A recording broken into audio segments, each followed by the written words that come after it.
ஜெயலலிதா குழந்தை இருக்குங்க. இதை விட கொடுமை 2 குண்டச்சிகளுக்கு நான் ஜெயலலிதாவுக்கு தான் பிறந்தேன்னு சொல்றாரு. விளங்குமா? ஏண்டி உங்களுக்குலாம் சாபம் விடுறேன், நீங்களாம் விளங்கவே மாட்டீங்க. பிப்ரவரி 14 அன்னைக்கு வந்து காதலர் இருந்தான். உடனே காதலர்கள் தினத்துல அவங்க கல்யாணம் பண்ணிப்பாங்கன்னு உருட்டுறாங்க. மிருனால் தாகூர் ஒரு 15 நாட்களுக்கு முன்னாலே சொல்லிட்டாங்க, யாராவது விவரத்தா தனுஷ், யாராவது கல்யாணம் பண்ணிக்க போறாங்களா தனுஷ், தனுஷோட யாராவது ஜோடி நடிச்சாங்களா அவர் கல்யாணம் பண்ணிக்கிறார். அவர் மேல எத்தனையோ பேர் கிரஷா இருக்காங்க.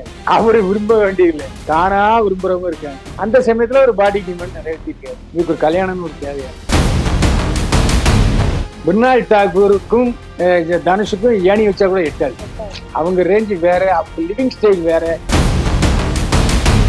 யாரு போதைக்கு அடிமையாக இருக்கா? சிவகுமாரை தவிர. ப்ரொடக்ஷன் மேனேஜர் சில விஷயங்களை சொல்லுவார் நடிகர்கிட்ட, இதுக்கெல்லாம் நீங்க அட்ஜஸ்ட் பண்ணணும், ஸோ கரெக்டா அந்த சம்பளம் கொடுத்துருவாங்கன்னு சொல்லுவாரு.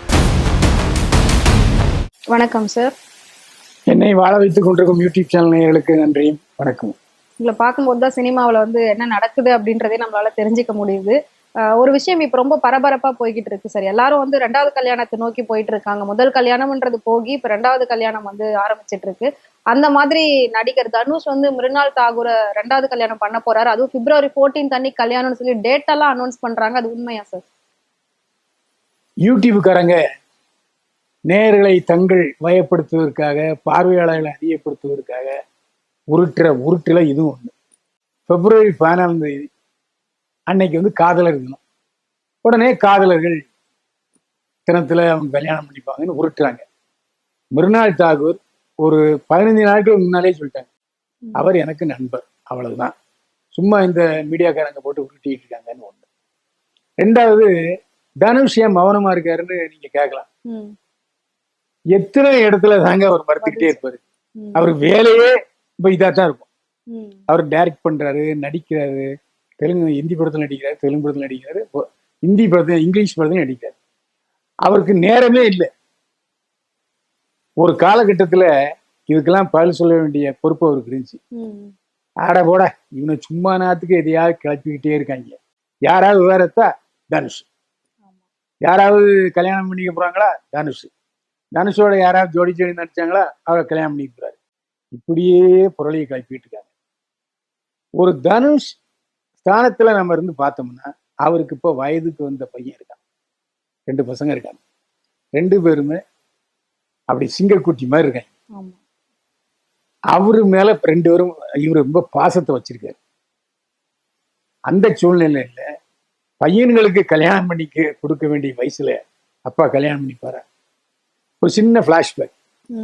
சோபன் பாபு ஜெயலலிதாவோட லிவிங் டுகெதர் வாழ்க்கையில் இருந்தார். அப்ப அவருக்கு வயசுக்கு வந்த பையன் ஒருத்தர் இருந்தான். பொறுத்து பார்த்தான். ஒரு நாள் நேரடியா பாய்ஸ் கார்டனுக்கு வந்து ஜெயலலிதா உண்டுலன்னு ஆகி போயிட்டான். அதோட சோபன் பாபு ஜெயலலிதா உறவு கட். அப்ப கல்யாணம் பண்ணிக்கல, லிவின்ல தான் இருந்தாங்க. ஆமா, இல்ல கல்யாணம் பண்ணிக்கவே இல்லை. அது தவறான தகவல். ஜெயலலிதாவுக்கு குழந்தை பிறந்ததுன்னு சொன்னாங்க, அதுவும் தவறான தகவல், தப்பான தகவல். இல்லவே இல்லை. நான் பல முறை சொல்லியிருக்கேன். ஏன்னா ஜெயலலிதாவும் எனக்கு தெரியும், அவங்க அம்மா சந்தியாவும் எனக்கு தெரியும். அவருடைய வாழ்க்கையில முழுக்க 100வது நாள் விழாவில் அவர் விருந்து வச்சாரு. எனக்கெல்லாம் விருந்து வச்சாங்க. அப்போ நல்லா இருக்கீங்களான்லாம் கேட்டாங்க. அவ்வளவு ஒரு மரியாதையான பெண்மணி ஜெயலலிதா, முற்றும் அறிந்தவர். அப்போ அவருக்கு ஒரு குழந்தை இருந்ததுன்னா அவங்க அரசியலுக்கே வந்துக்க மாட்டாங்க. அவ்வளவு வந்து குழந்தைகள் மேல பற்று உள்ளவர். இந்த பசங்க பாழா போனவனுங்க, வந்தவன் போனவன், இருந்தவன் செத்தவன், ஒரு இளவும் தெரியாமலாம் ஜெயலலிதா குழந்தை இருக்குங்க. இதை விட கொடுமை 2 குண்டச்சிகளுக்கு நான் ஜெயலலிதாவுக்கு தான் பிறந்தேன்னு சொல்றாரு. விளங்குமா? ஏண்டி உங்களுக்குலாம் சாபம் விடுறேன், நீங்களாம் விளங்கவே மாட்டீங்க. அந்த மாதிரி தனுஷ் நிச்சயமாக 2ஆம் திருமணத்தை பற்றி அவர் யோசிக்க மாட்டார். நீங்க இன்னொரு கேள்வி கேட்கலாம், ஏன்னா பெண்ணா இருக்கனால கேட்கல, அவருக்கு பாடி டிமாண்ட் சார் அப்படின்னு கேட்கலாம். ஆமா, இல்லைன்னு சொல்லல. அவர் நடிகர், அவர் மேல எத்தனையோ பேர் கிரஷா இருக்காங்க. அவரு விரும்ப வேண்டியதில்லை, தானா விரும்புறவங்க இருக்காங்க. அந்த சமயத்துல ஒரு பாடி டிமாண்ட் நிறைவேற்றிருக்காரு. இதுக்கு ஒரு கல்யாணம்னு ஒரு தேவையா? கரெக்ட். அதுவும் அவருக்கு ஹிந்தி தெரியாது, அவங்க ஃபுல் அண்ட் ஃபுல் ஹிந்தி. அதுவே ஃபர்ஸ்ட் இடிக்குது இல்ல? இல்ல இப்ப அவரு ஹிந்தி பேசுறாரு. பேசுறாரு. ஏன்னா அவருடைய தாய்மொழி தெலுங்கு. ம். ஸோ அவங்க ஈஸியா தெலுங்கு ஹிந்தி கத்துக்கலாம். ஹிந்தி கத்துக்கலாம். அதனால அது ஒன்றும் பிரச்சனை இல்லை. ம். மிர்னால் தாக்கூருக்கும் தனுஷுக்கும் ஏணி வச்சா கூட எட்டாது. எட்டாவது. அவங்க ரேஞ்சு வேற, அவங்க லிவிங் ஸ்டைல் வேற. ம். இப்ப இவங்களுக்கு அப்பா இருக்காரு, செல்வராகவன் டைரக்டர் இருக்காரு, அந்த அண்ணன் செல்வராகவன் கஸ்தூர்ராஜா இருக்காரு. கஸ்தூர்ராஜா கிட்ட கேட்காம இப்போதைக்கு அவரு எதுவும் பண்ண மாட்டாரு. ஏண்டா போயும் அப்படின்னு ஏற்கனவே உங்க அண்ணன் சோனியா அகர்வால்ல பட்ட பாடு போதாதான் புரியுதா? ஸோ ஏற்கனவே அவங்க அனுபவத்தை பெற்றிருக்காங்க, அது பண்ண மாட்டாங்க. இப்ப அவங்க அண்ணனுக்கும் டிவோர்ஸ் ஆக போகுது, ரெண்டாவது கல்யாணமும் டிவோர்ஸ் ஆக போகுது, ஏதோ பிரச்சனை அது அப்படின்னாங்க. எனக்கு பிரச்சனை இருக்கு. ம். அந்த பிரச்சனையை ரெண்டு பேருமே வெளியே கொண்டு வரல. ம். அதனால அதை பத்தி நாம ஏன் இப்ப பேசணும்? அவர் போதைக்கு அடிமையாயிட்டதா சொல்றாங்க. அது உண்மை? யாரு போதைக்கு அடிமையாக இருக்கா?